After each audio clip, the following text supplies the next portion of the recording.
ការសប្បាយចិត្តជាមួយនឹងជីវិតនៃការរស់នៅរបស់ខ្លួនឯងត្រេកអរជាមួយនឹងអ្វីដែលខ្លួនឯងមានប៉ុណ្ណាក៏យើងត្រេកអរប៉ុណ្ណឹងទៅក្នុងការបន្តដំណើរជីវិតរបស់យើងដោយមិនខ្វល់ខ្វាយ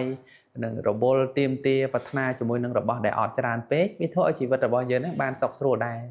សេចក្តីសុខវាកើតឡើងពីបន្តិចនឹងឯងក្នុងដំណើរជីវិតណាពេលខ្លះមនុស្សយើងវាចូលចិត្តអញ្ចេះចូលចិត្តត្រង់ថា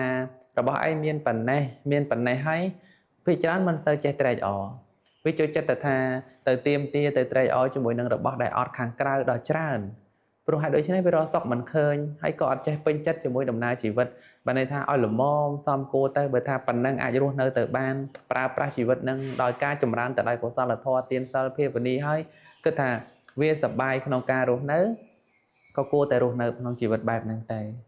ព្រោះតែការទៀមទាការប្រាថ្នាច្រើនពេកធ្វើឲ្យមនុស្សហ្នឹងវាបាត់បង់នៅគុណធម៌វាដឹងតែពីបានរៀងខ្លួនហ្នឹងប៉ុន្តែបានហ្នឹងបានមកដើម្បីអីបានមកឲ្យអ្នកណា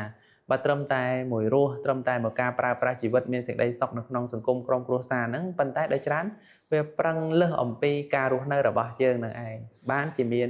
រឿងរ៉ាវប្រាថ្នាលោភលន់ច្រើន